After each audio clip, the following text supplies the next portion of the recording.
Hello students, welcome back to the amazing platform of NCERT वाला and this is Yashika ma'am. और आज हम start करने वाले हैं बेटा अगला लेक्चर किसका, हमारा जो चैप्टर हमने स्टार्ट किया था दैट इज इकोसिस्टम।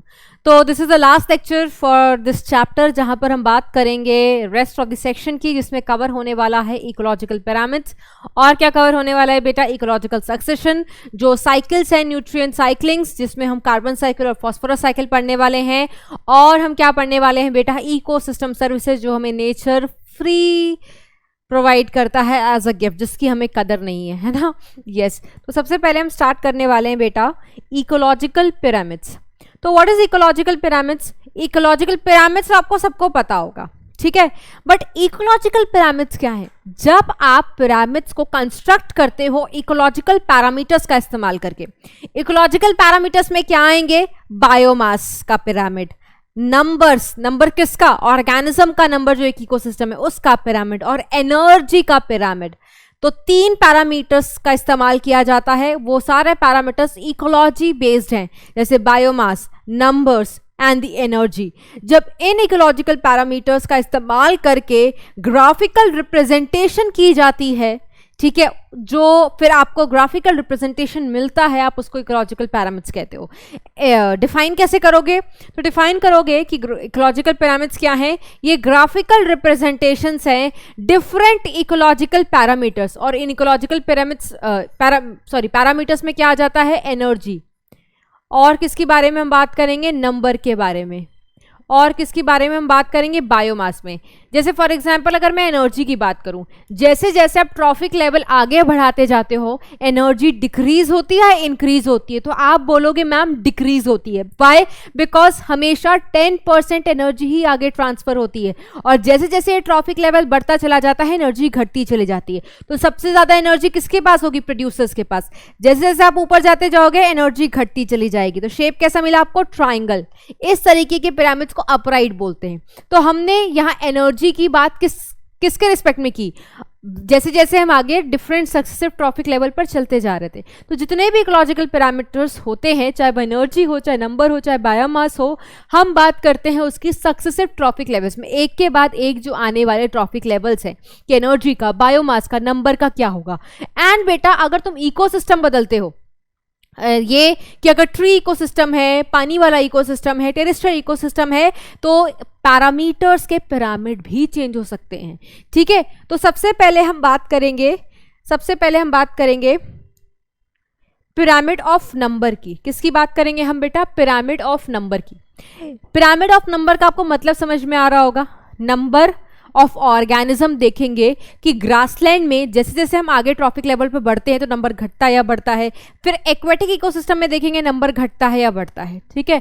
तो सबसे पहले ये देखो हमारी एनसीईआरटी का डायग्राम है, ठीक है।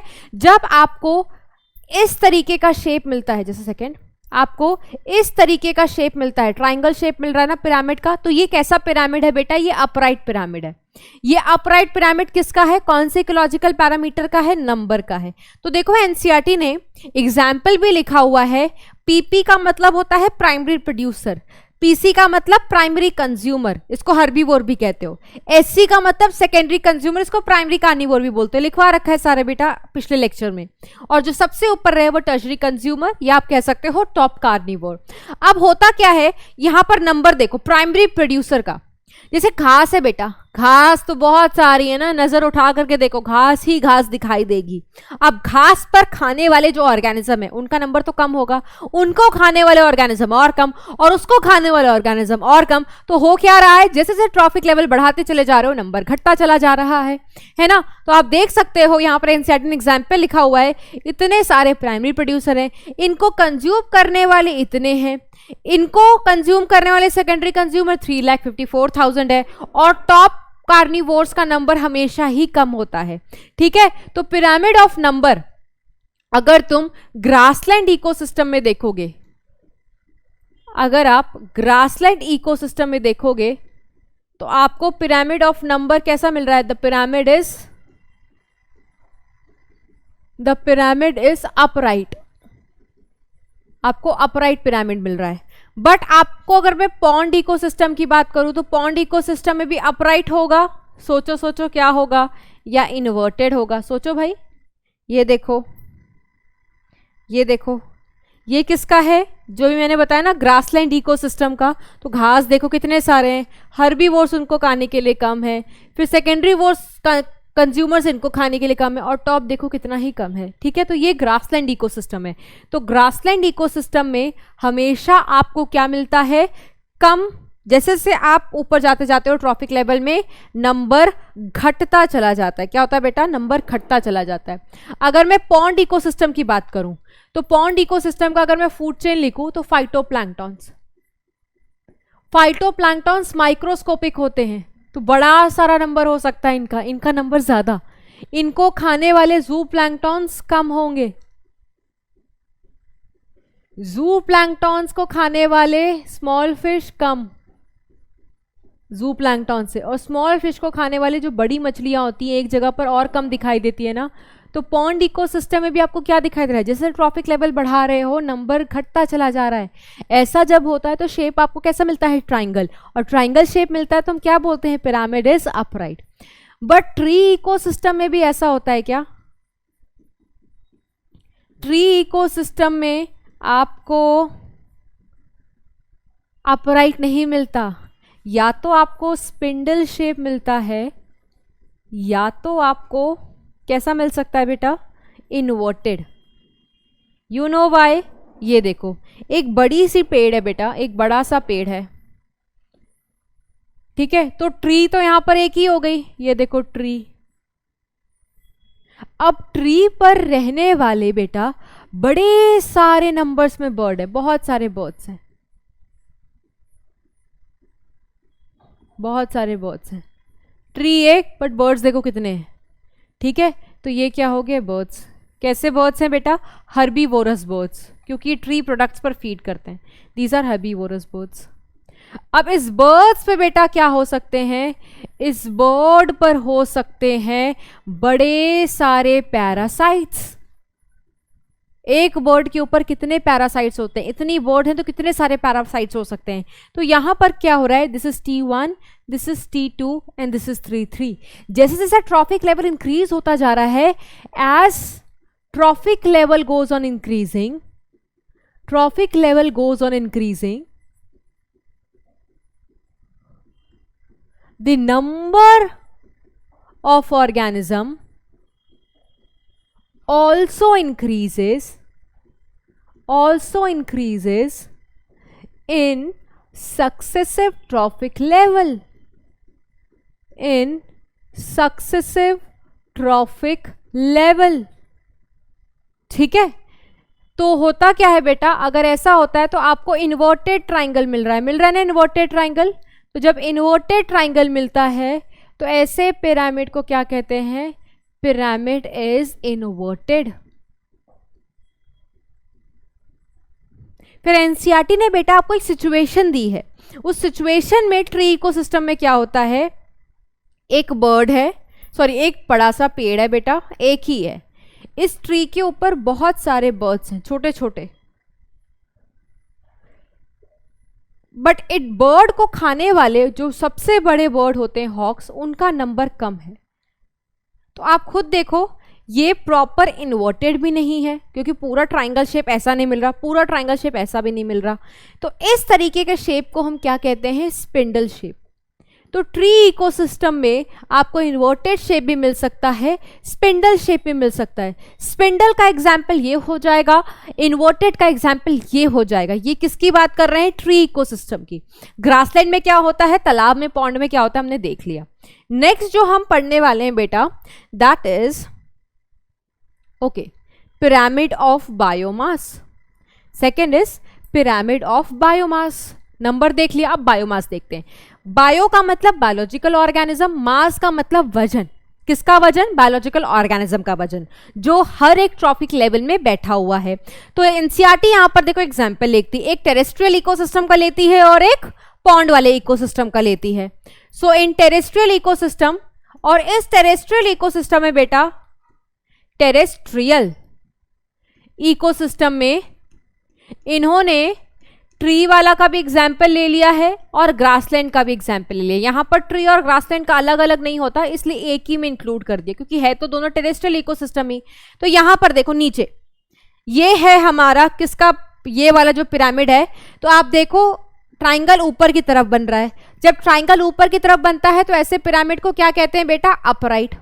क्या कहते हैं, अपराइट। ऐसा क्यों हो रहा है, क्योंकि जैसे जैसे आप ऊपर जाते जा रहे हो, ठीक है, बायोमास जो वजन है वो घटता चला जा रहा है। अब जितने भी यहाँ पर प्राइमरी प्रोड्यूसर्स ग्रासेस है, कितने सारे ग्रासेस होते हैं, नंबर ज्यादा है, वजन करोगे तो ज्यादा आएगा, ठीक है। यहाँ पर इनका नंबर घटता चला जाता है तो ऑब्वियसली यहाँ पर इतने thousands of plants can be there, ठीक है, बट यहाँ पर तो एक ही होगा ना, तो उसके रिस्पेक्ट में इसका वजन क्या हो जाएगा, वेट क्या हो जाएगा, कम हो जाएगा। तो एनसीईआरटी में लिखा हुआ है कि जो पिरामिड ऑफ बायोमास है that show a sharp decrease in biomass at the higher trophic level. अच्छा, पिरामिड बायोमास का है, कैसे पहचानोगे, क्योंकि आपको पता है ना बायोमास इज वजन, ठीक है। तो यहां पर देखो केजी पर मीटर स्क्वायर लिखा हुआ है, तो यहां पर सारे वेट लिखे हुए हैं, तो आप देखो धीरे धीरे वेट घटता चला जा रहा है। So in terrestrial ecosystem what is happening, biomass decreases with increase in trophic level. ऐसा जब होता है तो पिरामिड कैसा मिलता है, therefore pyramid obtained is upright। But आपको पानी वाले में भी अपराइट मिलेगा क्या, नहीं। इन पॉन्ड इकोसिस्टम व्हाट हैपेंस, देखो इन पॉन्ड इकोसिस्टम फाइटोप्लैंक्टॉन्स का नंबर ज्यादा होता है बट वो बड़े माइक्रोस्कोपिक। अब जैसे बैक्टीरिया बहुत सारे हैं, वजन करोगे तो कितना ही निकाल पाओगे, दे आर वेरी माइक्रोस्कोपिक ना। तो फाइटोप्लैंक्टॉन्स का नंबर बहुत ज्यादा है बट वजन ही नहीं आता उनका, ठीक है, बहुत कम वजन है। जैसे रुई है, देखने में इतनी ज्यादा लगती है बट वजन करने निकलो तो आपको पता चलेगा शायद तो इतनी सी है, हल्की सी, ठीक है। सिमिलरली फाइटोप्लैंक्टॉन्स का नंबर बहुत ज्यादा है बट इनका वजन बहुत कम है। जो इनको खाते हैं उनका जूप्लैंक्टॉन्स, उनका नंबर भले कम हो बट उसके रिस्पेक्ट में उनका वजन ज्यादा आता है। तो ये कैसा मिल रहा है, ट्राइंगल नीचे की तरफ मिल रहा है, that means it is a inverted pyramid. तो इन पॉन्ड इकोसिस्टम बायोमास क्या हो रहा है, बढ़ रहा है। Biomass increases with increase in trophic level, with increase in trophic level, therefore pyramid obtained is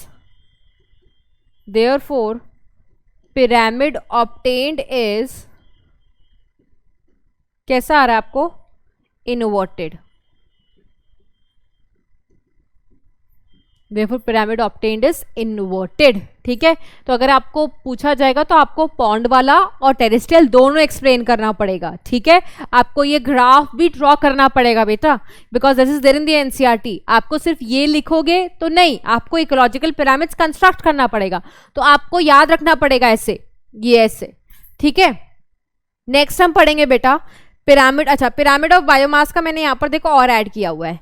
अब जैसे होता क्या है, जो पानी में प्रोड्यूसर्स हैं they are phytoplanktons, microscopic, algae, वजन बहुत कम, ठीक है। काई पूरी फैली हुई है बट उसका वजन करने लिख लोगे तो they would be very less, ठीक है। तो इनका कम हो रहा है धीरे धीरे। देखो जो अब इनको खाने वाली मछलियां हैं वो छोटी छोटी है, वजन कर लो, और एक शार्क है, वजन कर लो, इनका ज्यादा आएगा।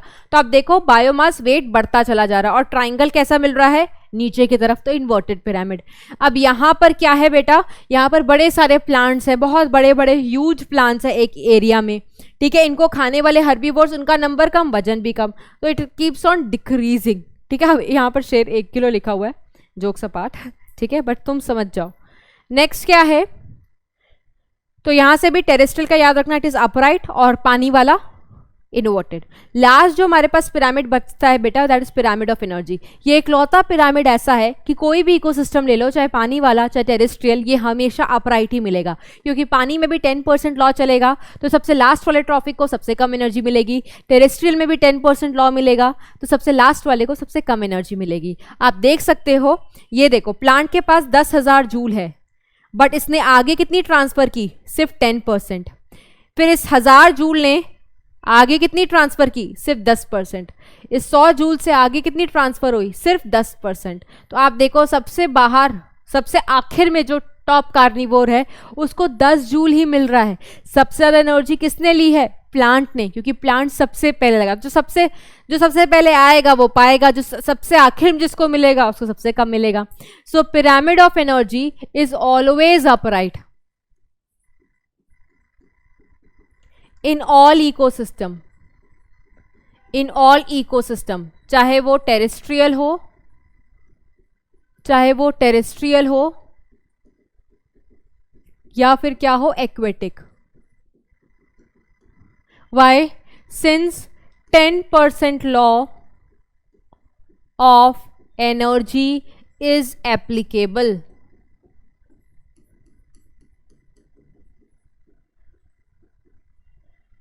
Energy transfer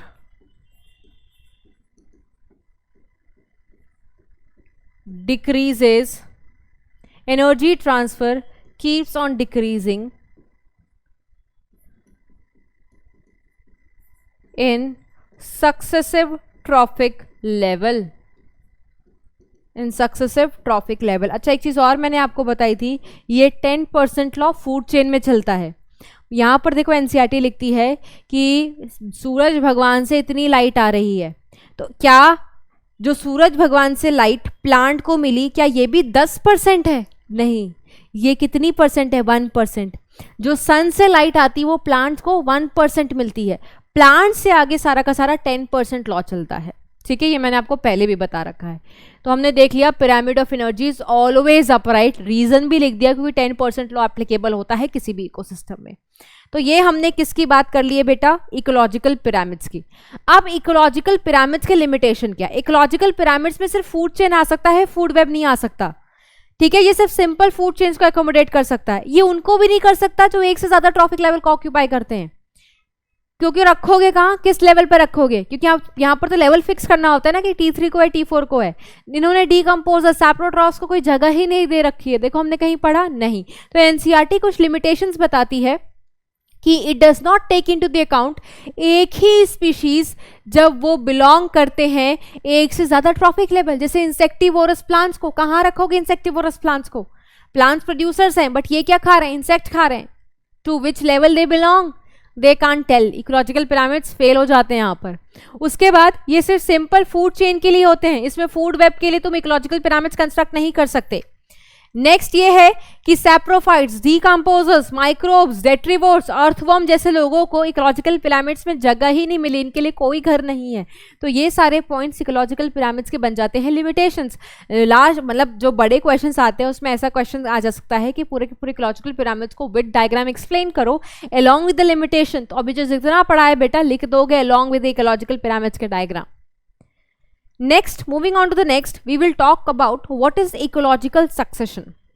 Succession क्या होता है बेटा? जैसे अभी आप देखते हो कि जहाँ पर बंजर जमीन है पूरी की पूरी, वहाँ पर कोई फॉरेस्ट नहीं है. हो सकता है आज से हजारों साल बाद, ऐसा नहीं 1-2 साल बाद ही, हजारों साल बाद आपको वहाँ पर भी वेजिटेशन दिखाई दे सकती है. Yes, you will be surprised, but हो सकता है वेजिटेशन.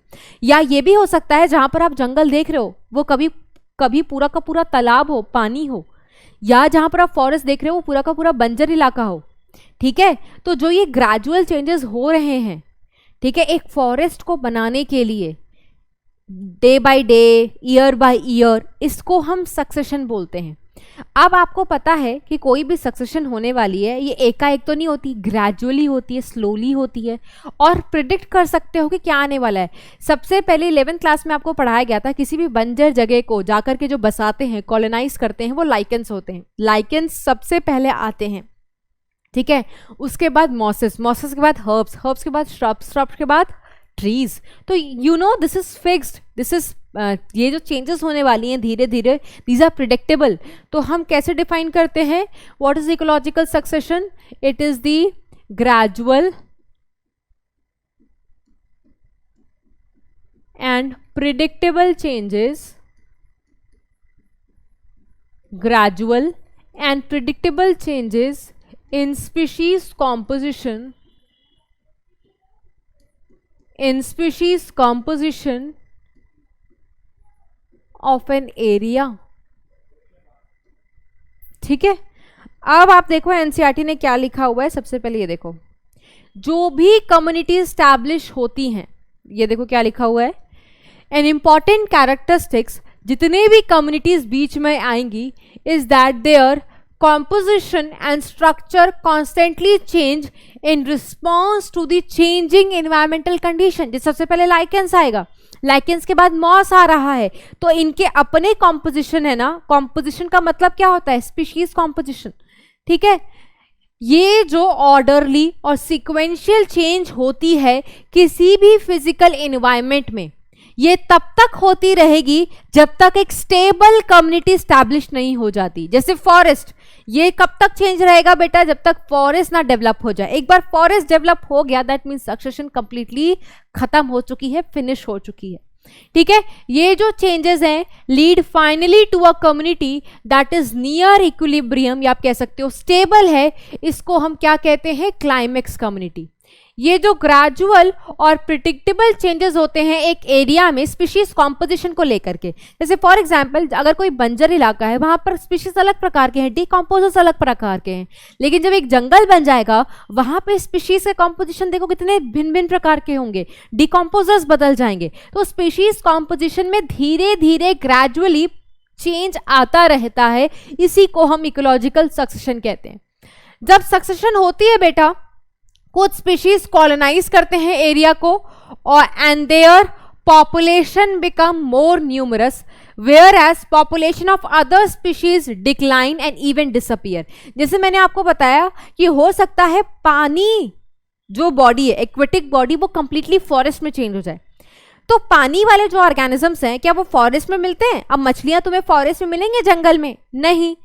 तो जब पानी वाला बॉडी टेरेस्ट्रियल में कन्वर्ट होगा तो उसमें क्या होगा? पानी वाले ऑर्गेनिजम्स कंप्लीटली डिसअपियर हो जाएंगे एक टाइम पर, और टेरेस्ट्रियल वाले ऑर्गेनिजम्स वहां पर आपको दिखने लगेंगे। उसके बाद देखो क्या लिखा हुआ है, ये जो पूरा सीक्वेंस चलता है जिसमें डिफरेंट कम्युनिटीज बनती हैं, जो सबसे पहले आ रही है और जो सबसे आखिर में आ रही है, this complete sequence is known as sere, ठीक है। इंडिविजुअल ट्रांजिशन जो कम्युनिटी होती है उसको हम सीरियल स्टेजेस कहते हैं या सीरियल कम्युनिटीज कहते हैं। जैसे फॉर एग्जांपल ये देखो मैंने लिखा हुआ है, जब सक्सेशन होती है बेटा तो 3 प्रकार के कम्युनिटी स्टैब्लिश होते हैं। जो सबसे पहले आकर के उस जगह को बसाए उसको हम पायनियर कम्युनिटी कहते हैं। तो कैसे डिफाइन करोगे? They are the first one to colonize. अगर ये कॉलोनाइजेशन रॉक्स पर चल रही है, टेरेस्ट्रियल सूखे जगह पर चल रही है, तो lichen is the Pioneer community. Lichen is Pioneer community, जिन्होंने आकर के नींव रखी है। बट ये कहां पर है? इन ड्राई एरियाज में। अगर पानी में सक्सेशन हो रहा है तो कौन रखेगा नींव इकोलॉजिकल सक्सेशन का?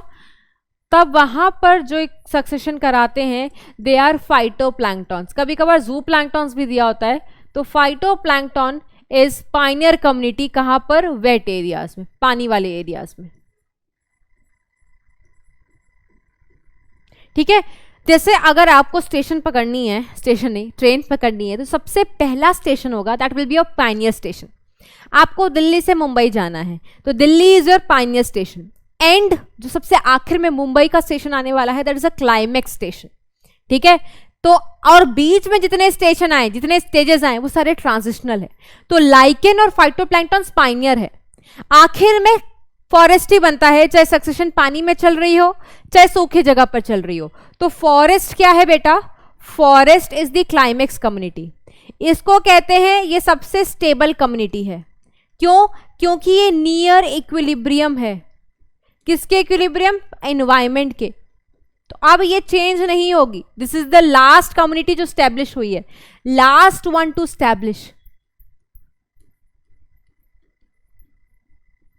तो जो कम्युनिटी सबसे लास्ट में आती है, जो सबसे स्टेबल होती है, उसको हम क्लाइमेक्स कहते हैं। जैसे पिक्चर देखते हो तो आपको सस्पेंस पहले थोड़ी खोल देते हैं, क्लाइमेक्स जो लास्ट में ही आता है। Transition in between stages, in between जो बीच में आए ना रास्ते में, ठीक है, जो बदलता रहता है, ट्रांजिशन मतलब चेंज होता रहता है। जब दिल्ली से जाओगे तो एक स्टेशन आएगा, फिर वो बदल के दूसरा स्टेशन पे गाड़ी रुकेगी, फिर तीसरे स्टेशन पे गाड़ी रुकेगी, तो दैट कीप्स ऑन चेंजिंग, इसलिए इसको ट्रांजिशनल कहा गया है। ठीक है, और इन सारे के सारे सीक्वेंस को यही सीक्वेंस फॉलो होता है। ऐसा नहीं कि पहले क्लाइमेक्स कम्युनिटी आ जाए फिर पायनियर आए, नहीं, दिस अ सीक्वेंशियल इवेंट, इसी सीक्वेंस में ही सक्सेशन होती है। और इस एंटायर सीक्वेंस को क्या कहते हैं बेटा? सीयर। ठीक है, और इंडिविजुअल स्टेजेस को क्या कहते हैं? ट्रांजिशनल या सेरल कम्युनिटीज, ये एनसीईआरटी में लिखा हुआ है। अब जैसे जैसे सक्सेशन हो रही है, फॉर एग्जांपल जब लाइकेंस आए हैं, तो लाइकेंस जब होंगे और जब फॉरेस्ट बन गया उस टाइम पर चीजें सेम होंगी। जो डिकम्पोजर्स अभी यहां है वही डिकम्पोजर्स यहां होगा, जो स्पीशीज अभी यहां पर है वही स्पीशीज यहां पर होंगे, नहीं, वो बदलता रहता है। ठीक है, तो एनसीईआरटी में लिखा हुआ है, देखो यहां पर कि in the successive seral stages there is a change in the diversity of species. Diversity species की बदलती रहती है। तो इस पूरे में एनसीईआरटी ने क्या बताया है, ये पूरे लाइन में, पैराग्राफ में एनसीईआरटी ने वो सारे चेंजेस लिए हैं बेटा जो सक्सेशन के दौरान होती है। तो मैं आपको दिखा देती हूँ वो स्लाइड जिसपे मैंने एक एक करके पॉइंट्स लिखे हुए। ये देखो कि इकोसिस्टम में क्या क्या बदलाव आता है ड्यूरिंग द इकोलॉजिकल सक्सेशंस। जैसे डाइवर्सिटी बदल जाती है। अब बेटा कोई बंजर इलाका है, अब बंजर इलाके पे ना पेड़ होंगे, और पेड़ नहीं है तो वहां पर जानवर भी आपको नहीं दिखाई देंगे, बहुत कम दिखाई देते हैं। तो और जब वही बंजर इलाका पूरा का पूरा एक जंगल बना लेगा, फॉरेस्ट में कन्वर्ट हो जाएगा, तो पूरी की पूरी डाइवर्सिटी ही बदल जाएगी। जहां पर स्पीशीज नहीं थे, फॉरेस्ट के आते ही प्लांट, इतने सारे प्लांट आ गए, इतने सारे जानवर आ गए, तो पूरी की पूरी डाइवर्सिटी ही बदल गई। ऑर्गेनिजम्स चेंज हो गए, जहां पर डाइवर्सिटी नहीं थी, लिटिल से हाई डाइवर्सिटी की तरह हम चले गए। तो डाइवर्सिटी बदलती है, लिटिल डाइवर्सिटी से हाई डिग्री ऑफ डाइवर्सिटी।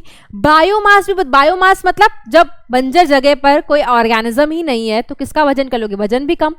यहां पर फॉरेस्ट बन गया, ह्यूज फॉरेस्ट इट इज, इतने सारे उसमें एनिमल्स होंगे तो बायोमास भी बढ़ जाएगा।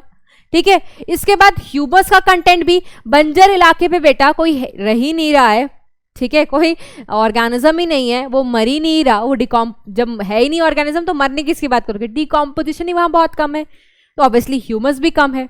अब जंगल है, कोई ना कोई जानवर मर रहा है, कभी कभी पेड़ गिर रहा है, तो वो उनका डिकॉम्पोजिशन भी हो रहा है, और डिकॉम्पोजिशन से ह्यूमस मिल रहा है। ठीक है, तो ह्यूमस का कंटेंट कहां पर होगा? जहां पर बसेरा होगा, जहां पर स्पीशीज होंगे।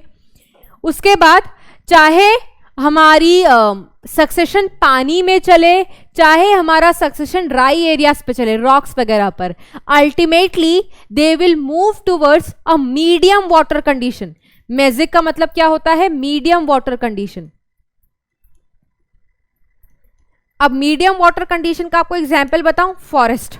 फॉरेस्ट ना तो बहुत गीला वाला इकोसिस्टम होता है, एक्वेटिक इकोसिस्टम तो नहीं कह सकते ना फॉरेस्ट को, ना तो तुम ड्राई बोल सकते हो, वो एक मीडियम वाटर कंडीशन है। ठीक है, लेकिन अगर मैं एक्वेटिक हैबिट, पानी तो पूरा ही गीला है ना, अब रॉक्स बिल्कुल ही ड्राई है, तो चाहे ये वाला हो चाहे ये वाला, ये एक्सेसिव वाटर कंडीशन है, यहाँ पर वाटर कंडीशन ही नहीं है, तो चाहे सक्सेशन यहाँ हो, दोनों अप्रोच करते हैं कि एक ऐसा इकोसिस्टम क्रिएट हो जहां पर मीडियम वाटर कंडीशन होती है, और उस मीडियम वाटर कंडीशन को हम मेजिक कंडीशन कहते हैं। और तभी ये दोनों अप्रोच करते हैं एक ही इकोसिस्टम, एक ही क्लाइमेक्स कम्युनिटी को बनाने के लिए, दैट इज फॉरेस्ट, क्योंकि forest is a medium water condition वाला एग्जाम्पल। लास्ट है बेटा कि जो नंबर है एनिमल्स के, डेफिनेटली ना बेटा, अगर पानी में जो एनिमल्स हैं वो और जब एक फॉरेस्ट बन गया सेम होंगे? नहीं बेटा, पानी में अलग प्रकार के जानवर और एनिमल्स और प्लांट्स हैं, और टेरेस्ट्रियल में अलग प्रकार के हैं। तो अगर सक्सेशन होती है तो एनिमल्स बदल जाते हैं। ना ओनली एनिमल्स बेटा, मिट्टी में जो डिकम्पोजर्स हैं और सॉइल में जो डिकम्पोजर्स हैं वो भी बदल जाएंगे। पानी का डिकम्पोजर सबसे नीचे मिलता है, मिट्टी वाला डिकम्पोजर ऊपर मिलता है, तो एवरीथिंग गेट्स चेंज। ठीक है, तो लिखा हुआ है नंबर भी बदलेगा, एनिमल्स का टाइप भी बदलेगा, इवन डिकम्पोजर्स भी बदल जाते। So yes, this was all about क्या क्या चेंजेस होती हैं। नेक्स्ट हम बात करेंगे टाइप्स ऑफ सक्सेशन। ठीक है, टाइप्स में दो टाइप्स दिया हुआ है बेटा। एक है सबसे पहला ऑन द बेसिस कि सक्सेशन हो कहां रहा है। ठीक है, उसके बेसिस पर we have two types of succession. एक है ज़ेराक। ज़ेराक कह सकते हो, ज़ेरोसर कह सकते हो। ये कहाँ चलती है? It occurs in dry areas. कहाँ चलती है बेटा? ड्राई एरियाज में। ठीक है, हाइड्रो आपको समझ में आ रहा होगा, दैट मीन्स पानी। तो ये कहाँ चलती होगी? In water body, in water body. Xerarch में बेटा जो पाइनियर कम्युनिटी होता है, जब rocks, dry area for example rocks, sand वगैरह पे भी चल सकता है बेटा, लेकिन एनसीईआरटी आपको रॉक्स का एग्जाम्पल लेती है। तो rocks as a dry area समझना, और रॉक्स के ऊपर जब सक्सेशन होती है उसको ज़ेरोसर या ज़ेराक सक्सेशन कहते हैं। यहां पर जो पाइनियर कम्युनिटी होगा, जो सक्सेशन स्टार्ट करेगा, जो नींव रखेगा बसाने के लिए उस जगह को, उसको हम क्या कहते हैं? कौन होता है? अभी बताया ना, दैट इज लाइकेंस। कौन होता है? Lichens is the pioneer community. तो अगर मैं इसका लिखूं ज़ेराक सक्सेशन, तो ये देखो, एक सेकेंड, इस पे शायद अलग से लिखा हुआ है, कोई नहीं, जो अलग से लिखा हो तो डिटेल आगे पढ़ेंगे ज़ेराक सक्सेशन का। हमारी एनसीईआरटी बेटा ज़ेराक सक्सेशन को ही डिटेल में पढ़ाती है और इसी को डिटेल में पढ़ाती है, इन दोनों को, तो हम इसका डिटेल पढ़ेंगे। जब मैं हाइड्राक सक्सेशन की बात करूं तो यहां पर जो पाइनियर कम्युनिटी होती है बेटा, आपको पहले ही बता रखा है, फाइटोप्लैंक्टन्स। तो ये जो बेसिस था सक्सेशन का, ये किस बेसिस पर है? कि कहां पर सक्सेशन चल रही है। दूसरा जो बेसिस है ये है प्राइमरी और सेकेंडरी। ये क्या बेसिस है? It depends on the nudity of the area. जैसे फॉर एग्जाम्पल, अगर सक्सेशन वहां चले जहां आज तक कोई वेजिटेशन, कोई जानवर एग्जिस्ट ही नहीं किया था, इस प्रकार के सक्सेशन को हम प्राइमरी बोलते हैं। अगर सक्सेशन ऐसी जगह पर चल रही है जहां पर वेजिटेशन था, जानवर थे, बट किसी ना किसी डिजास्टर की वजह से सब कुछ खत्म हो गया, अगर वहां पर दोबारा से वेजिटेशन और जानवर रहने लगते हैं, उसको हम सेकेंडरी सक्सेशन कहते हैं। जैसे बेटा अभी बारिश के टाइम पर आए दिन केरल, आसाम में आपने देखा होगा बाढ़ आ जाती है। अब जब बाढ़ आ जाती है, एक टाइम के लिए फसलें खराब होती हैं, स्पीशीज खराब हो जाते हैं, मर जाते हैं, बट जब बाढ़ चली जाती है, ठीक हो जाता है वो एरिया, तो दोबारा वहाँ पर वेजिटेशन नहीं होता ना, होता है ना वेजिटेशन। तो जो दोबारा वहाँ पर वेजिटेशन हुआ, दोबारा वहाँ पर सक्सेशन हुई, उसको हम सेकेंडरी सक्सेशन कहते हैं। मान लो वहां पर सक्सेशन, जहां वॉल्केनो है, वॉल्केनो फटा, उसका लावा निकला, अब वहां पर जो, जहां पर वॉल्केनो का लावा गिरा है, वहां पर तो कौन रह पाएगा बेटा? इतना गर्म, इतना अनफेवरेबल कंडीशन। लेकिन अगर वहां पर सक्सेशन हो गई जहां पर आज तक कोई एनिमल्स स्पीशीज नहीं थे, तब हम प्राइमरी कहते हैं। अब आप खुद सोचो कौन फास्ट होगा और कौन स्लो होगा? ये वाला फास्ट होगा, क्योंकि इसको आइडिया तो है कि वेजिटेशन आती कैसे, तो ये फटाफट ले आएगी वेजिटेशन। इसको तो कुछ आइडिया ही नहीं है, पता ही नहीं है कि प्लांट एनिमल्स कैसे आते हैं, कैसे सस्टेन करना होता है, तो ये डिफिकल्ट होती है, and it takes time succession के लिए। ठीक है, तो प्राइमरी सक्सेशन क्या होती है? Succession that takes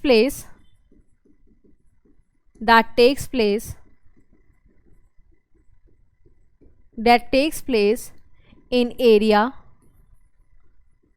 that never had vegetation before,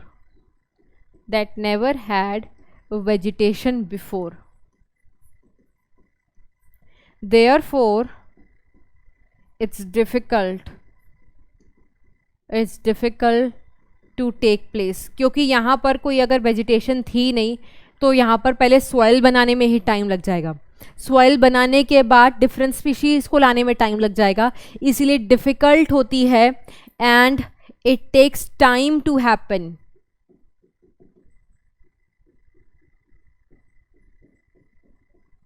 ठीक है, ये स्लो होती है, स्लो इन प्रोसेस। कहाँ कहाँ पर चलेगी? Places where primary succession can take place. तो वो कौन कौन सा है? Cooled volcanic lava,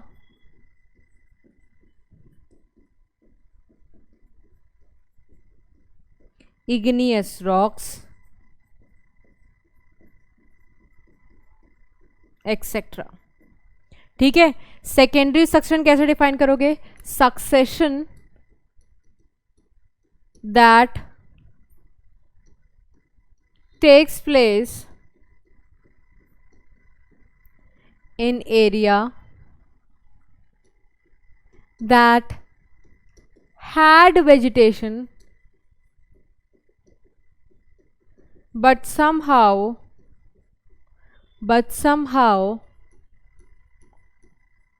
vegetation was lost.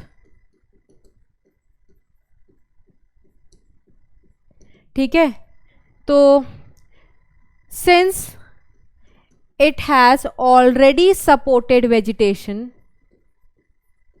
तो soil wall तो है ही, therefore it is fast and easy to take place. कहाँ कहाँ पर सेकेंडरी सक्सेशन हो सकती है? तो फ्लडेड फार्मलैंड, अगर फ्लडेड फार्मलैंड पे दोबारा से वेजिटेशन आएगा तो वो सेकेंडरी सक्सेशन होगा. बर्न, अगर फॉरेस्ट फायर की वजह से कोई जंगल में आग लग गई थी, अब वहाँ पर दोबारा से वेजिटेशन आए तो वो भी एक प्रकार का सेकेंडरी वेजिटेशन होगा. ठीक है, अगर कोई तुमने खेती बाड़ी अपनी बहुत दिन से उस लैंड पर बंद कर रखी है, ठीक है, अब दोबारा से जब उस पर खेती करोगे तो वो किस प्रकार का वेजिटेशन होगा? That will be also kind of secondary succession. तो इन जगह पर अगर सक्सेशन वेजिटेशन दोबारा से आए तो उसको हम क्या कहते हैं? Secondary succession. ठीक है, अब हम क्या पढ़ने वाले हैं बेटा? जैसा कि मैंने आपको बताया था, प्राइमरी और सेकेंडरी इतना ही एनसीईआरटी में दिया हुआ है. नेक्स्ट जो हम डिटेल में पढ़ने वाले हैं, ज़ेराक और हाइड्राक सक्सेशन, उसके सारे स्टेप्स पढ़ेंगे. एनसीईआरटी में जो डायग्राम्स इमेजेस दिए हैं उनको डिस्कस करेंगे. ठीक है, तो अब हम डिटेल पढ़ते हैं. जैसा मैंने आपको बताया ज़ेराक और हाइड्राक का. सबसे पहले अच्छा हम पढ़ने वाले हैं बेटा ज़ेराक सक्सेशन का डिटेल. तो ज़ेराक कहाँ पर होती है बेटा? प्राइमरी सक्सेशन जो रॉक्स पर चलती है, दैट इज ज़ेराक. क्योंकि मैंने आपको बताया था ड्राई एरियाज में जो सक्सेशन होती है उसको हम ज़ेरोसेयर्स या ज़ेराक सक्सेशन कहते हैं. पाइनियर कम्युनिटी हमारी होती है लाइकेंस. अच्छा, कोई भी सक्सेशन हो, चाहे ड्राई पर हो चाहे वेट पर हो, जैसे ये ड्राई पर हो रही है तो इसको हम ज़ेरिक बोलते हैं. ये प्रोसीड कहाँ पर करेगी? मीडियम वाटर कंडीशन, तो उसको क्या कहेंगे? मेजिक. तो सक्सेशन सीरीज प्रोग्रेस करती है, स्टार्ट करती है ज़ेरिक और एंड करती है मेजिक कंडीशन पर. सबसे पहले पाइनियर कम्युनिटी आते हैं. पाइनियर कम्युनिटी कौन से होते हैं बेटा? लाइकेंस. इसके बाद जो भी स्टेजेस आते हैं वो सारे के सारे ट्रांजिशनल कम्युनिटीज के होते हैं, जो बीच में आते हैं ना, जो बदलते रहते हैं. अल्टिलस ये बदलाव तब तक आता रहता है बेटा जब तक क्लाइमेक्स कम्युनिटी ना आ जाए. तो आप देख सकते हो ट्रांजिशनल में क्या क्या आता है? Moss stage. मॉस के बाद क्या आता है बेटा? Grass stage, annual grass stage. ठीक है, जो सीजनल ग्रासेस होती हैं. उसके बाद they got replaced by a perennial everlasting grass stage. Grass के बाद आता है श्रब की स्टेज, और श्रब के बाद आता है बेटा लास्ट क्लाइमेक्स कम्युनिटी, जिसमें कौन सा आता है बेटा? एग्जाम्पल फॉरेस्ट वाला. तो आपको सीक्वेंस याद करना होगा बेटा कि ज़ेराक सक्सेशन में सीक्वेंसेस बताओ. तो सबसे पहले कौन सा आएगा? लाइकेंस. तो लाइकेंस को हम कौन सी कम्युनिटी कहते हैं बेटा? Pioneer community. फिर कौन आता है बेटा? ब्रायोफाइट्स. मॉसेस आते हैं ना. मॉसेस के बाद कौन आता है? ग्रास. तो ग्रास का क्या हो गया? हर्ब्स. हर्ब्स के बाद कौन आता है? श्रब्स. श्रब्स के बाद फॉरेस्ट. फॉरेस्ट सबसे लास्ट वाली कम्युनिटी जो स्टैब्लिश हो रही है, तो ये क्लाइमेक्स कम्युनिटी है. ठीक है, बीच में ये सारे के सारे जितने आए ये क्या है बेटा? सेरल या ट्रांजिशनल. जो बीच में आते हैं उनको क्या कहते हैं? ट्रांजिशनल. और आप देख सकते हो यहाँ ट्रांजिशन हो रही है, एक के बाद दूसरा आते चला जा रहा है अनटिल अनलेस एक क्लाइमेक्स कम्युनिटी स्टैब्लिश ना हो जाए. इसके बाद हम पढ़ेंगे बेटा पानी वाला सक्सेशन, हाइड्राक. तो ये कहाँ पर होती है बेटा? Freshly formed pond. इसको हम क्या कहते हैं? हाइड्रोसेयर या हाइड्राक सक्सेशन. यहाँ पर जो कंडीशन प्रोग्रेस होगी, जो सक्सेशन स्टार्ट होगा, that will start from the water condition and it will proceed towards a medium water condition, जिसको हम क्या कहते हैं बेटा? Magic condition. सबसे पहले आते हैं पाइनियर कम्युनिटी. पाइनियर कम्युनिटी कौन होते हैं बेटा? फाइटोप्लैंक्टन्स. फाइटोप्लैंक्टन्स के बाद कौन से आते हैं? Transitional communities. ट्रांजिशनल में जो सबसे पहले आते हैं वो सबमर्ज्ड, जो प्लांट सबमर्ज्ड होते हैं पानी के अंदर. उसके बाद आते हैं सबमर्ज्ड और जो फ्री फ्लोट कर रहे होते हैं पानी के ऊपर. उसके बाद आते हैं रीड स्वैम्प स्टेज. ठीक है, ये इसको एम्फीबियस स्टेज भी कहा जाता है, क्योंकि यहाँ पर लैंड बनना शुरू हो जाएगा, फॉरेस्ट आने वाला है ना.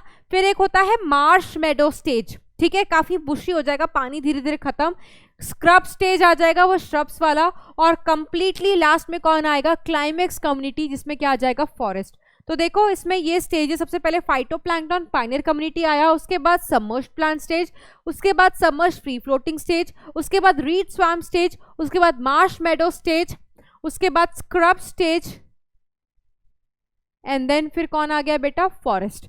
आप डायग्राम देखो एनसीईआरटी का तो आपको और क्लियर होगा। एनसीईआरटी में ये देखो, यहां सक्सेशन थी प्लांट्स में, बिल्कुल पानी वाला कंडीशन, क्या बना लिया, फॉरेस्ट, मीडियम वाटर कंडीशन।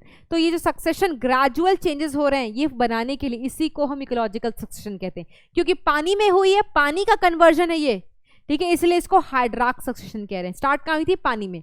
अब ये देखो स्टेजेस, पहले ये आया, फिर ये, फिर ये, फिर ये, फिर ये, फिर ये, फिर अल्टीमेटली क्लाइमेक्स कम्युनिटी। यहाँ पर देखो पानी ही पानी है, ठीक है, फाइटोप्लैंक्टन्स वाली स्टेज है, माइक्रोस्कोपिक, फाइटोप्लैंक्टन्स माइक्रोस्कोपिक होते हैं। उसके बाद धीरे देखो यहाँ पर नीचे प्लांट्स आए, पानी के अंदर सबमर्ज्ड प्लांट स्टेज। उसके बाद देखो सबमर्ज्ड भी है और कुछ पेड़ पौधे ऊपर आपको फ्लोट करते हुए दिखाई दे रहे हैं, तो submerged free floating plant stage. उसके बाद अभी भी काफी हद तक तुम्हें पानी दिखाई दे रहा है, बट अगर तुम यहाँ पर देखोगे तो पानी धीरे धीरे गायब होने लगा है, कितने ज्यादा प्लांट आ गए हैं और सॉइल लैंड काफी हद तक बन चुकी होगी। जैसे एम्फीबियंस होते हैं ना, पानी में भी रहते हैं, लैंड में भी रहते हैं, तो काफी लैंड फॉर्मेशन भी हो चुकी है, प्लांट्स भी काफी सारे, कुछ पानी वाले भी, तो इसलिए इसको एम्फीबियस स्टेजेस कहते हैं। उसके बाद यहाँ पर देखो और पानी और थोड़ा बुशी हो गया, यहाँ पर देखो पानी गायब ही हो गया, लैंड का ही रूप ले लिया इसने और काफी तुम्हारे श्रब जैसे बन चुका है। यहाँ पर अल्टीमेटली पानी पूरा गायब, ठीक है, एक तालाब देखो किसमें कन्वर्ट हो गया, फॉरेस्ट में, ठीक है, इसको बोलते हैं बेटा हाइड्राक सक्सेशन। नेक्स्ट जो हम पढ़ने वाले हैं बेटा, दैट इज साइकिल न्यूट्रिएंट, कैसे, मतलब साइकिलिंग ऑफ न्यूट्रिएंट कैसे होती है। अब न्यूट्रिएंट की साइकिलिंग बेटा ज़रूरी है, ठीक है, जैसे हम मर जाएं और हमारे अंदर का न्यूट्रिएंट मिट्टी में ही ना घुले, मिट्टी में ही ना आए, तो हमारे साथ कोई भी ऑर्गेनिज्म, कोई भी प्लांट मर रहा है तो उसके अंदर का न्यूट्रिएंट भी हमेशा हमेशा के लिए ख़त्म हो जा रहा है इकोसिस्टम से। और न्यूट्रिएंट तो लिमिटेड है ना, नाइट्रोजन की तो वैसे ही कमी है, तो क्या होता है जब कोई प्लांट मरता है या कोई एनिमल जानवर मरता है तो उसको डिकम्पोज किया जाता है सो दैट उसके अंदर का न्यूट्रिएंट वापस से सॉइल में आए। अब सॉइल से प्लांट वापस से एब्जॉर्ब करेगा, तो ये साइकिल है जो चलती रहती है। 11th क्लास में आपने न्यूट्रिएंट साइकिलिंग पढ़ी हुई है, नाइट्रोजन को कैसे साइकिल करके घुमाया जाता है ना, तो इस चैप्टर में आप न्यूट्रिएंट नाइट्रोजन वाला नहीं पढ़ोगे, ठीक है। तो न्यूट्रिएंट साइकिलिंग क्या होता है बेटा, हम इसमें जो बायोजेनेटिक न्यूट्रिएंट्स होते हैं जैसे for example carbon, phosphorus, sulphur, oxygen, इनको साइकिल किया जाता है एबायोटिक और बायोटिक कंपोनेंट्स के बीच में। जैसे नाइट्रोजन हमारे अंदर आया, हम बायोटिक कंपोनेंट है, फिर मिट्टी में चला जाएगा एबायोटिक कंपोनेंट, तो ये साइकिल होता रहता है, घूमता रहता है between biotic and abiotic components. इस साइकिलिंग को हम बायोजियोकेमिकल साइकिल कहते हैं।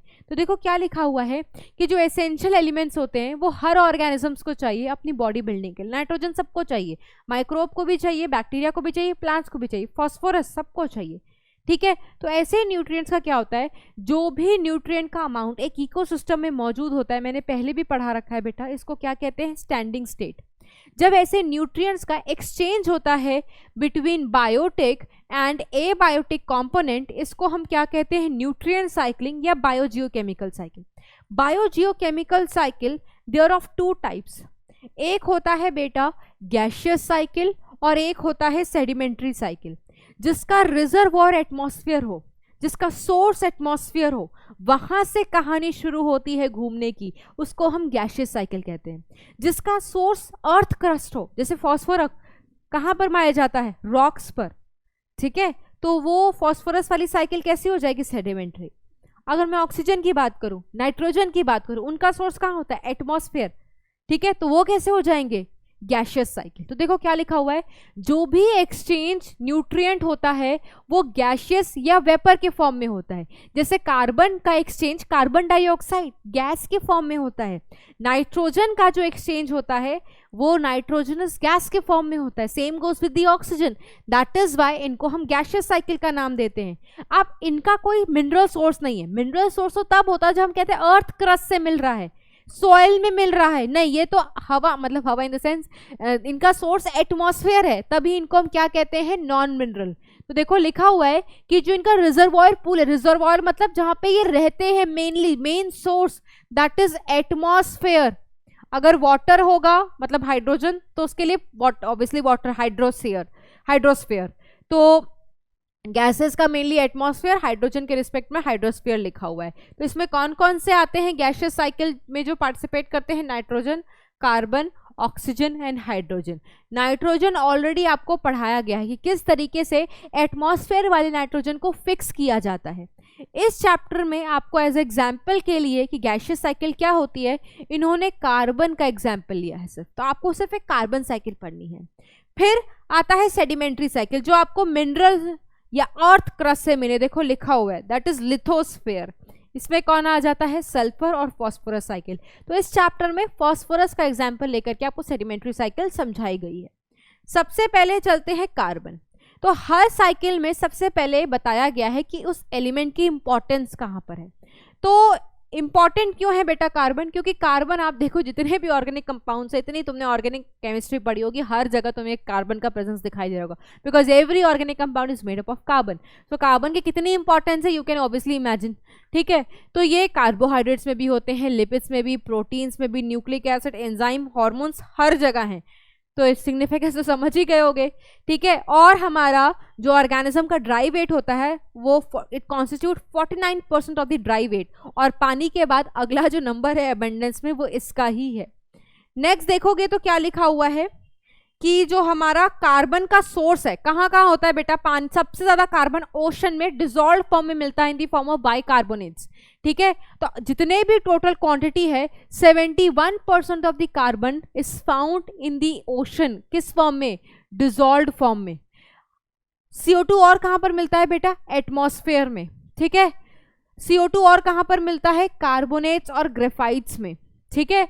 और कहां पर मिलता है? कि क्यों कहते हैं फॉसिल फ्यूल को कम जलाओ? Because that burning it is going to produce enormous amount of carbon dioxide, वो भी एड ऑन कर रहा है एटमॉस्फेरिक कंसंट्रेशन में, ठीक है। सर्कुलेशन कैसे होता है वो भी आप देखोगे, कैसे कैसे, जैसे हम सांस ले रहे हैं दैट इज ऑक्सीजन, जो छोड़ रहे हैं दैट इज CO2, ठीक है। तो CO2 एड ऑन कर रहा है, तो हम देखेंगे कौन कौन सी चीजें एड ऑन करती हैं CO2 को एटमॉस्फेयर में, कौन कौन सी चीजें उसको यूटिलाइज करती हैं।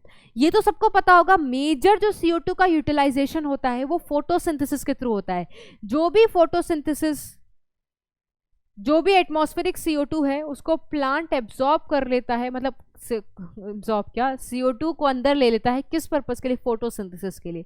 तो NCERT में एक लाइन लिखा हुआ है, ठीक है, नहीं लिखा हुआ है, ओके, मैं आपको NCERT रीड करा दूंगी कि 4 × 10⁻13 kg of carbon is utilised, या आप कह सकते हो is fixed through photosynthesis annually. ये NCERT में लिखा हुआ है, is fixed through photosynthesis annually. Let me read out the NCERT। ये सारे NCERT पोर्शंस बेटा सीधे ऐसे ही याद रखने हैं, वो मैंने आपको पॉइंट्स में दे दिया है, तो आपके लिए इजी याद करना भी हो जाएगा, और जब लिखना होगा बोर्ड्स में तो भी आपके लिए इजी हो जाएगा। तो देखो कार्बन साइकिल के रिस्पेक्ट में क्या लिखा हुआ है, when you study the composition of living organism, carbon constitute 49% of the dry weight of organism, और पानी के बाद अगला यही है। टोटल क्वांटिटी में 71% of the oxygen is found dissolved in the ocean, ठीक है। और यही ओशनिक जो रिजर्वॉयर है वो कार्बन डाइऑक्साइड जो एटमॉस्फेयर में उसके कंसंट्रेशन को रेगुलेट करता है। Fossil fuel also represents the reservoir of carbon. Carbon cycling occurs through atmosphere, ठीक है, ocean and through living and dead organism, और इसी साइकिलिंग को हम कार्बन की साइकिलिंग कहते हैं। एक एस्टिमेट के अकॉर्डिंग 4 × 10⁻13 kg ऑफ कार्बन को फिक्स किया जाता है प्लांट्स के थ्रू वाया फोटोसिंथेसिस, कि जो भी एटमॉस्फेयर में CO2 है उसको यूटिलाइज किया जा सकता है बाय प्लांट्स, क्योंकि प्लांट्स फोटोसिंथेसिस होते हैं, उनको खाना बनाने के लिए CO2 और पानी चाहिए। नेक्स्ट देखो क्या लिखा हुआ है, अब सर्कुलेट कैसे होता है CO2, ये देखो, considerable amount of carbon dioxide atmosphere में वापस आ जाता है हमारे रेस्पिरेटरी एक्टिविटी से, क्योंकि we breathe in O2 and we breathe out CO2। उसके बाद जो डीकम्पोजर्स होते हैं वो भी कंट्रीब्यूट करते हैं CO2 के पूल में। जब वो वेस्ट मटेरियल्स को डीकम्पोज करते हैं, डेड ऑर्गेनिक मैटर पे फीड करते हैं, तो भी CO2 रिलीज होता है। उसमें से कुछ अमाउंट ऑफ द कार्बन जो है fix carbon is lost to the sediment, और उसको सर्कुलेशन से रिमूव, कुछ सेडिमेंट में ही चले जाते हैं, दैट मीन्स को सर्कुलेशन, अब वो सर्कुलेट नहीं हो सकता, that is permanently lost. Burning of would, forest fire, combustion of organic matter, fossil fuel, volcanic eruption हुआ, ये सारे सोर्स हैं जो CO2 को रिलीज करेंगे एटमॉस्फेयर में। इवन हमारी कुछ ह्यूमन एक्टिविटीज़ हैं वो भी बहुत ज़्यादा इन्फ्लुएंस करती हैं कार्बन साइकिल को, क्योंकि जो हम पेड़ काट रहे हैं, पेड़ छोड़ोगे ही नहीं तो CO2 कौन लेगा, तो वो एड ऑन ही तो कर रहे हैं CO2 के कंसंट्रेशन को एटमॉस्फेयर में। ठीक है, जो हम भर भर के फॉसिल फ्यूल को जला रहे हैं एनर्जी के लिए, जो transport have significantly increase the rate of release of carbon dioxide into the atmosphere. ऐसे ही ग्रीन हाउस और ग्लोबल वार्मिंग की बात नहीं कर रहे हैं, ये भर भर के जो CO2 निकाल रहे हैं ना, उसी से ग्लोबल वार्मिंग हो रही है। तो देखो इस डायग्राम में जो एरो इधर की तरफ दिया हुआ है, ये सारे वो चीज़ें हैं जो CO2 का कंसंट्रेशन एटमॉस्फेयर में इंक्रीज कर रहे हैं। जैसे तुम फॉसिल फ्यूल्स को जलाओगे, लकड़ियों को जलाओगे, ऑर्गेनिक डेब्रिस को जलाओगे तो CO2 एटमॉस्फेयर में बढ़ेगा। ठीक है, ये फैक्ट्रीज हैं, ये ट्रांसपोर्ट है, ये सारे चीज़ें क्या कर रही हैं बेटा, CO2 को बढ़ा रही हैं, क्योंकि फॉसिल फ्यूल को जला रहे हो, ट्रांसपोर्ट्स, इलेक्ट्रिसिटी, हीट जो भी जनरेट हो रही है, they are going to add this CO2 in the atmosphere. अब ये जो एटमॉस्फेयर में CO2 है, ये प्लांट अपने पर्पस के लिए यूटिलाइज कर सकता है। तो जो एरो इधर की तरफ है वो यूटिलाइजेशन है, जो एरो उधर की तरफ जा रहा है वो एड ऑन कर रहा है। अब जो भी रेस्पिरेशन और डीकॉम्पोजिशन होती है प्लांट्स में, उससे CO2 एटमॉस्फेयर में एड ऑन हो रहा है। ठीक है, कुछ जो डिजोल्व ऑक्सीजन हैं, ऑक्सीजन कह रही हूँ, कार्बन डाइऑक्साइड एटमॉस्फेयर में, वो सेडिमेंट्स में हमेशा के लिए लॉस्ट हो जाती है, ये सर्कुलेट नहीं हो रही है। जो डेट्रिटस हैं, जो डीकॉम्पोजिशन हो रहा है, वो भी देखो CO2 में एड ऑन कर रहे हैं। तो ये जो डायग्राम है इसमें सिर्फ दिखा रहे हैं कौन सी चीज़ें they are going to increase the amount of CO2 in the atmosphere. ठीक है, okay, next is the phosphorus cycle. तो सबसे पहले हम इंपॉर्टेंस पढ़ेंगे फॉस्फोरस का। तो फॉस्फोरस मेजर कंपोनेंट किसका है, बायोलॉजिकल मेम्ब्रेन, क्योंकि हमें पता है ना हमारी प्लाज्मा मेम्ब्रेन बनी ही फॉस्फोलिपिड की है। फॉस्फोरस जो DNA है, RNA है, ATP का मतलब ATP कह रहे हैं, न्यूक्लियोटाइड्स में भी phosphorus is important components. ATP adenosine triphosphate, ATP is the cellular energy transfer system, वो भी किसका बना हुआ है, फॉस्फोरस का। तो फॉस्फोरस की इंपॉर्टेंस तो पता चल गई होगी। ठीक है, बहुत सारे एनिमल्स को लार्ज क्वांटिटी में एलिमेंट चाहिए होता है शेल्स, बोन्स एंड टीथ बनाने के लिए। यस, उसके बाद आफ्टर नाइट्रोजन, जो नाइट्रोजन के बाद सेकेंड मोस्ट क्रिटिकल एलिमेंट होता है, जिसकी अवेलेबिलिटी कम है, डिमांड ज़्यादा है और हर ऑर्गेनिज्म को चाहिए। ठीक है, ऐसे एलिमेंट को क्रिटिकल एलिमेंट कहते हैं। सबसे पहला क्रिटिकल एलिमेंट नाइट्रोजन, नाइट्रोजन के बाद अगले नंबर पे जो है दैट इज फॉस्फोरस। इसीलिए फॉस्फोरस की cycling is also very important, क्योंकि अगर वो साइकिल नहीं होगा, प्लांट एनिमल्स को ना मिले तो बहुत प्रॉब्लम हो सकती है। बिकॉज फॉस्फोरस की इंपॉर्टेंस तो आपने देख ही ली। सबसे ज़्यादा सोर्स, मेन सोर्स इसका कौन होता है बेटा, रॉक्स। फॉस्फेट मिलते हैं रॉक्स में। तो रॉक्स की जब वेदरिंग होती है तो इससे निकल के फॉस्फोरस सारा का सारा कहाँ आता है, सॉइल में आता है। ठीक है, फिर सॉइल में कौन लगा होता है बेटा, प्लांट्स। ठीक है, तो फॉस्फोरस फिर ये कौन ले लेता है, प्लांट ले लेते हैं। प्लांट को कौन खा जाता है, एनिमल्स। तो वो फॉस्फोरस प्लांट से कहाँ चला गया, एनिमल के पास। अब ये भी मर जाएंगे, प्लांट भी मरेंगे, एनिमल भी मरेंगे। तो जब ये मर जाएंगे तो डीकॉम्पोजर्स फीड करेंगे, फॉस्फोरस दोबारा से मिट्टी में ले आएंगे। तो आप देखो फॉस्फोरस की साइकिलिंग हुई, ये बायोटिक कंपोनेंट में और एबायोटिक कंपोनेंट, इसी साइकिलिंग को हम न्यूट्रिएंट साइकिलिंग कहते हैं। ठीक है, तो ये चीज़ आओ देखते हैं। ये देखो पहले सिंपल सादा डायग्राम, इतना कॉम्प्लेक्स नहीं है। तो देखो लिखा हुआ है सबसे पहले रॉक की जब वेदरिंग होगी तो इसका सारा का सारा फॉस्फोरस सॉइल में आ जाएगा।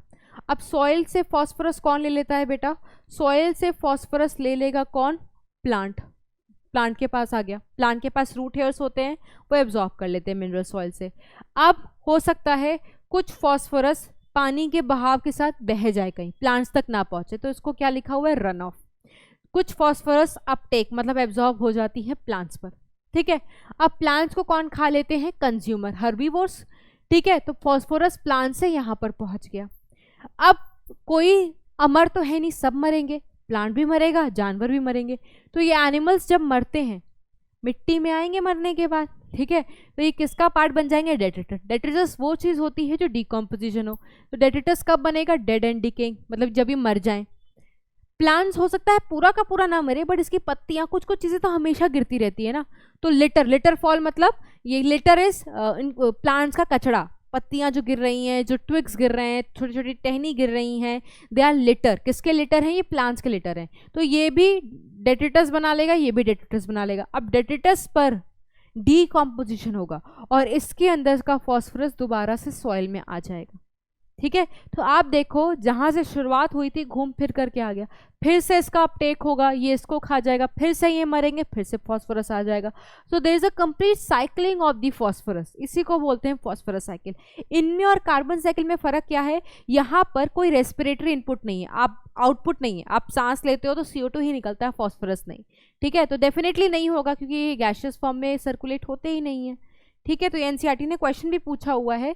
तो how it is different from the carbon cycle, यहाँ पर कोई रेस्पिरेटरी रिलीज नहीं होता फॉस्फोरस का। दूसरा, जो इनपुट होता है फॉस्फोरस का बारिश के थ्रू, वो बहुत कम है क्योंकि मेजरली रॉक्स जब वेदर करते हैं, टूटते हैं, तो ही फॉस्फोरस सॉइल में आता है, बारिश से कुछ नहीं हो सकता। ठीक है, यहाँ पर बहुत कम इनपुट है। नेक्स्ट जो भी चीज़ें हैं वो मैंने आपको यहाँ पर देखो लिखी हुई हैं कि small amount of phosphorus is added to the soil by weathering of rocks. अब जो सॉइल में आया उसको कौन एब्जॉर्ब कर लेगा? प्लांट एब्जॉर्ब कर लेगा। प्लांट से कहाँ चला जाएगा? हर्बीवोर्स, क्योंकि हर्बीवोर्स उसको खाते हैं। अब जो एनिमल एक्सक्रीशन है, जो फीकल मैटर है, ठीक है, और जो एनिमल की डेड बॉडी है, और जो प्लांट मर जाएंगे उनका लिटर, जब मरने के बाद डीकम्पोज पे फीड करेंगे तो वो भी फॉस्फोरस को रिलीज कर देंगे वापस से सॉइल में। देखो लिखा हुआ है phosphorus release in the process becomes available for reutilization of plants. और जब मरने के बाद उनका अंदर का फॉस्फोरस दोबारा से सॉइल में आ गया तो वो फिर से अवेलेबल है, प्लांट्स को दोबारा से रीएब्जॉर्ब कर सकता है, फिर वहीं से प्रोसेस शुरू हो जाएगा। नेक्स्ट एनसीईआरटी की लाइन से सारी। लास्ट टॉपिक है हमारा इकोसिस्टम सर्विसेज। इसमें यह बताया गया है कि हमें नेचर फ्री में बहुत कीमती चीज़ें प्रोवाइड करता है और फ्री में लोगों को कदर थोड़ी कम होती है। यही जहाँ पर हमें पैसे देने पड़ जाए ना, सबकी आंखें खुली की खुली रह जाएंगी। अगर सोचो ऑक्सीजन का तुम्हें पैसा खर्च करके ऑक्सीजन लेनी पड़े। याद करो बेटा कोविड का टाइम जहाँ पर ऑक्सीजन सिलेंडर्स ब्लैक किए जा रहे थे लाखों लाखों में, कितनी प्रॉब्लम हो रही थी। Can we afford? No we can't afford यार, वी कांट अफोर्ड ऑक्सीजन 24 घंटे की जो हमें फ्री में मिल रही है। You are not paying anything for that oxygen. सोचो कितना अच्छा है। अगर आपको ये ऑक्सीजन खरीदनी पड़ जाए, क्योंकि आप बिना सांस के, बिना ऑक्सीजन के बेटा पानी के एक दिन रह सकते हो, बिना पानी के, बिना ऑक्सीजन के एक दिन नहीं रह सकते, है ना। सोचो ऑक्सीजन इज इतनी इंपॉर्टेंट। जो फल फ्रूट खा रहे हो बेटा ये भी फ्री में मिल रहा है। Free in the sense market से तुम भले खरीद रहे हो बट प्लांट तुमसे कोई पैसा नहीं ले रहा। जब तुम घूमने जाते हो, जो तुम्हें पहाड़ों को, रिवर को देख करके सुकून मिलता है, वो एस्थेटिक प्लेजर फ्री में मिल रहा है तुम्हें, उसको देखने के लिए तुम्हें पैसे खर्च नहीं करने पड़ रहे। हाँ, वहां जाने के लिए जरूर पैसे खर्च करने पड़ेंगे, ठीक है, बट नेचर तुम्हें कितनी फ्री फंड में सर्विसेज प्रोवाइड कर रहा है that we are not even valuing it. तो एक साइंटिस्ट है जिन्होंने सारी इकोसिस्टम सर्विस का प्राइस टैग किया, और प्राइस टैग करने के बाद उन्होंने जो प्राइस टैग बनाया है ना, हम तो भैया नहीं अफोर्ड कर सकते, तो ठीक है, इसलिए कदर करना शुरू कर दो। वो दिन दूर नहीं है कि जब ये चीज़ें मिटने लगेंगी, ठीक है। तो आ जाओ, जो प्रोडक्ट है इकोसिस्टम प्रोसेसेस का विच हैव इन्वायरमेंटल, एस्थेटिक और indirect economic value are named as ecosystem services. बहुत सारी चीज़ें हैं, दवाइयाँ हैं बेटा, वो भी बहुत सारी दवाइयाँ हैं जो प्लांट से निकाली गई हैं, ठीक है। भले तुम उनको मार्केट में खरीदते हो, इकोनॉमिक वैल्यू तो है ना उन चीज़ों की। कुछ चीज़ों को तो आप कहीं से नहीं खरीद रहे, फ्री में मिल रही है। ऑक्सीजन, जो पेड़ फ्लड कंट्रोल करते हैं, सॉइल इरोजन को कंट्रोल करते हैं, दैट इज ऑल्सो फ्री। जो भी बेस्ट सर्विसेज होता है उसके लिए इकोसिस्टम को क्या होना चाहिए? हेल्दी। अब अगर हेल्दी इकोसिस्टम नहीं तो तुम्हें पोल्यूटेड एयर खाना पड़ेगा। वो पोल्यूटेड एयर तुम्हारे लिए नुकसानदायक है। तो अगर तुम्हें फ्रेश एयर चाहिए, दैट मीन्स तुम्हारा जो एयर है that should not be polluted, that should be healthy. तो अगर अच्छी सर्विस, बेटर सर्विस चाहते हो तो इकोसिस्टम को गंदा मत करो, बिकॉज उसका सीधा असर तुम्हारे ऊपर ही दिखने वाला है, क्योंकि तुम जो दोगे नेचर को वही नेचर तुम्हें देगा। तुम एयर को गंदा करोगे वही तुम्हें गंदा एयर मिलेगा, ठीक है। तो बहुत सारी इकोसिस्टम सर्विसेज लिखी हुई है नीचे। देखो कि जो एयर और वाटर का प्यूरिफिकेशन हो रहा है, हमारे फॉरेस्ट जो प्यूरिफाई कर रहे हैं, जो ड्राउट्स एंड फ्लड्स को कंट्रोल कर रहे हैं, जो ये न्यूक्लियंट की साइकिलिंग हो रही है हम करा रहे हैं। क्या हम बोल रहे हैं अच्छा तुम यहाँ से अब यहाँ जाओ, अच्छा तुम अब यहाँ से यहाँ जाओ, अब तुम मर जाओ? नहीं, ये सब नेचुरल हो रहा है। न्यूट्रिएंट साइकिलिंग, जो फर्टाइल सॉइल्स बन रहे हैं, सॉइल्स बनना बहुत ज़रूरी है इकोसिस्टम को सपोर्ट करने के लिए, सक्सेशन करने के लिए। ये हम करवा रहे हैं नहीं, everything is taking on their own, weathering is taking on their own, ठीक है। प्रोवाइड वाइल्ड लाइफ हैबिटेट, ये जंगल में जानवरों को रहने के लिए हमने घर नहीं दिया है, उनके पास है, हम उनके घर को खराब कर रहे हैं, we should not do that, ठीक है। उसके बाद बायोडाइवर्सिटी मेंटेन करने में हेल्प करते हैं। क्रॉप्स की पॉलिनेशन, हम नहीं बोलते मधुमक्खियों को भैया तुम्हारा टाइम आ गया है, सुबह सुबह उठो उठो पॉलिनेट करो, नहीं, they are doing it on their own, ठीक है। ये कार्बन जो डिजॉल्व फॉर्म में ओशन में पड़ा हुआ है, ये भी नेचुरल है, इकोसिस्टम के द्वारा सर्विस प्रोवाइड की गई है। ये एस्थेटिक, वो खूबसूरती, वो वैल्यूज देते हैं जो आंखों को देखने को सुकून मिले, एस्थेटिक प्लेजर मिलता है इकोसिस्टम के चीज़ों को देख करके, ठीक है। Cultural values, spiritual values. Robert Costanza और उसके कलीग ने बेटा एवरेज प्राइस टैग किया था इन सारे सर्विसेज का, तो ये प्राइस टैग, ये जो कीमत आई थी ये सारे इकोसिस्टम सर्विस की, वो आई थी $33 ट्रिलियन। अफोर्ड कर पाओगे?